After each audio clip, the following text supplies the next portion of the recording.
Hello friends, स्वागत है आपका बेस्ट इंग्लिश क्लासेस में। मैं हूं प्रतीक तंवर और आज हम लोग पढ़ने जा रहे हैं आंट जेनिफर्स टाइगर्स, जिसे लिखा है एंड्रियन रिच ने। एंड्रियन रिच एक बहुत ही रिकॉग्नाइज्ड, रिनाउंड, जानी मानी पोइट हैं यूएसए की। काफ़ी अवार्ड्स ये जीत चुकी हैं अपनी राइटिंग्स के लिए और इन्हें जाना जाता है अपने फेमिनिस्ट आइडियाज़ के लिए, अपने नारीवाद के लिए। महिलाओं के ऊपर ज़्यादा ये लिखती हैं और महिलाओं से जुड़े कई मूवमेंट्स के अंदर भी ये शामिल रही हैं। इनकी पोएम्स में हमेशा एक महिला की जो जनरल प्रॉब्लम्स होती हैं उसके ऊपर डिस्कशन होता है। इस पोएम में भी पोइटेस यहाँ पे एड्रेस कर रही हैं शादी का एक्सपीरियंस, जहाँ पे कि महिला को बांध दिया जाता है इस पुरुषवादी समाज में, इस मेल डोमिनेटेड सोसाइटी में। आइए शुरू करते हैं इसकी समरी। तो ये एक फेमिनिस्ट पोएम है जिसे आंट जेनिफर्स ने लिखा है, जहाँ पर वो अपना स्ट्रगल बता रही हैं कि सेल्फ़ एक्सप्रेशन करना, अपने आप को एक्सप्रेस कर पाना कितना मुश्किल है इस मेल डोमिनेटेड सोसाइटी में।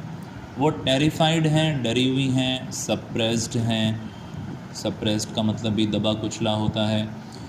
वो एक अल्टरनेट वर्ल्ड क्रिएट करती हैं, वो एक अलग ही काल्पनिक दुनिया बनाती हैं जहाँ पर आर्ट है, कला है, अपने आइडियाज़ को लिबरेट करने के लिए, आज़ाद करने के लिए और ख़ुद को एक्सप्रेस करने के लिए। तो यहाँ पे बात हो रही है कि एक महिला असली ज़िंदगी में अपने आप को एक्सप्रेस नहीं कर पाती है, डरती है, तो वो एक काल्पनिक कहानी रचती है मनी मन। आंट जेनिफर एम्ब्रॉयडरी करती है। एम्ब्रॉयडरी का अर्थ होता है कशीदाकारी, और वो टाइगर्स बनाती है, बाघ बनाती है कैनवास के ऊपर, जो कैनवास का कपड़ा होता है।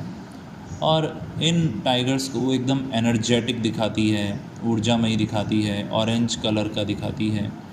ये इनहैबिटेंट्स हैं, यानी निवासी हैं एक हरे भरे जंगल के। ये एकदम फियरलेस क्रिएचर्स हैं।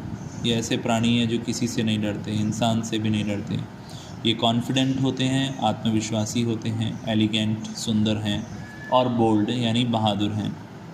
पॉइट यहाँ पे इच्छा जताती है कि ये जो टाइगर्स हैं इनके अंदर वो क्वालिटीज़ हैं जो सिर्फ़ एक इंसान में हो सकती हैं। यहाँ पे टाइगर्स सिंबल हैं, प्रतीक हैं आज़ादी की स्पिरिट का, स्पिरिट ऑफ फ्रीडम का, जो कि नहीं मिल रही है आंट जेनिफर को।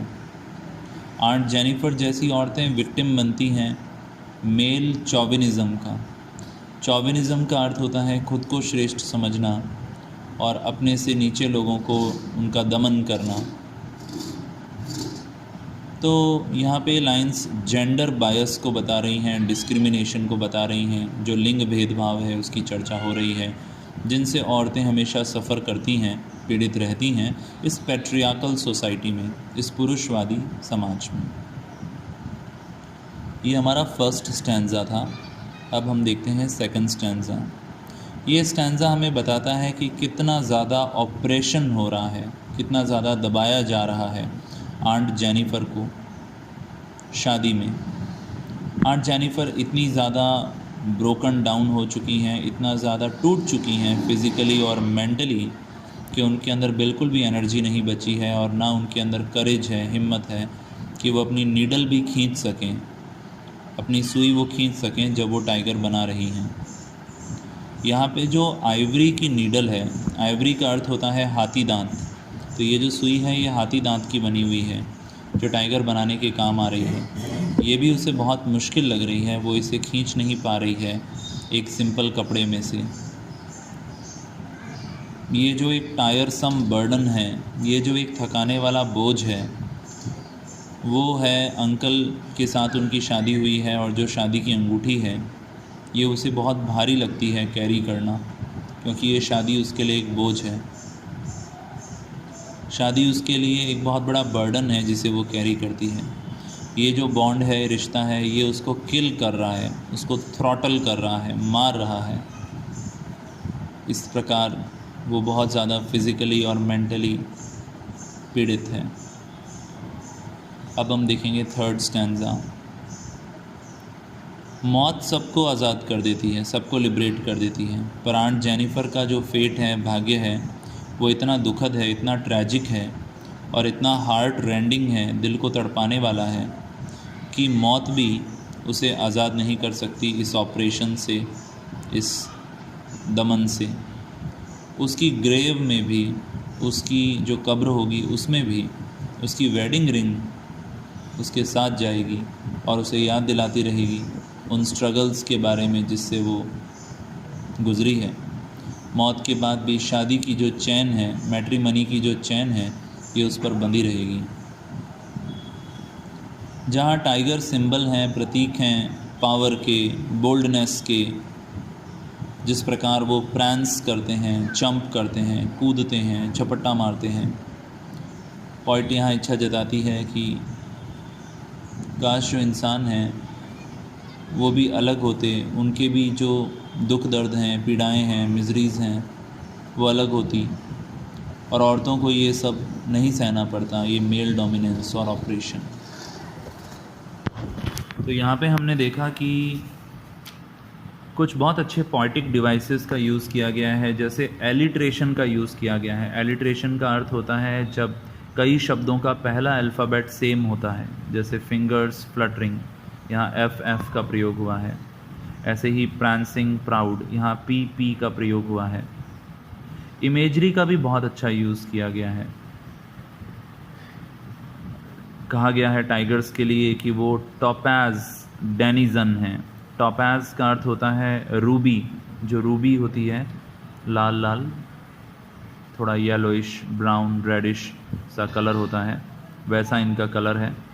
और डेनिजन का अर्थ होता है निवासी। और जंगलों के लिए कहा गया है वर्ल्ड ऑफ ग्रीन। और अंगूठी को कहा गया है रिंग्ड विद ऑर्डील्स। ऑर्डील का अर्थ होता है अग्नि परीक्षा। सिंबलिज्म का बहुत अच्छा यूज़ है क्योंकि टाइगर्स को यहाँ पे फ्रीडम के लिए दिखाया गया है। जो वेडिंग बैंड है, वेडिंग रिंग है, उसे यहाँ पर सिंबलाइज़ किया गया है, जो औरतों के साथ रीति रिवाज होते हैं उनके लिए। जो फ्लटरिंग फिंगर हैं, फड़कती हुई उंगलियाँ, उन्हें यहाँ पे सिंबल की तरह यूज़ में लिया गया है नर्वसनेस के लिए। और आंट जेनिफर खुद एक सिंबल हैं उन सभी औरतों की जो कि ये सब सहती हैं। यदि हम थीम की बात करें तो पॉइंट ने यहाँ पे जो थीम यूज़ में ली है उसमें ये बताया है कि औरतें कैसे सरवाइव करती हैं इस मेल डोमिनेटेड सोसाइटी में, जो क्रश करके रखता है, दबा के कुचल कर रखता है औरतों की स्पिरिट। उसके पास कोई चॉइस नहीं है, बट उसको एक alternate world of freedom create करना होगा। आंट जेनिफर यहाँ पर सिंबल है मैट्रिमनी में जो चीज़ें औरतें फेस करती हैं उसका।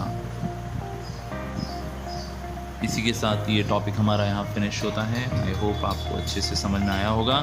जल्दी ही फिर मिलेंगे एक और टॉपिक के साथ। यदि चैनल पर नए हैं तो सब्सक्राइब करना ना भूलें और दूसरे लिटरेचर लवर्स के साथ शेयर ज़रूर करें। आपके लाइक्स और कमेंट्स से हमें बहुत मोटिवेशन मिलता है। Thank you so much.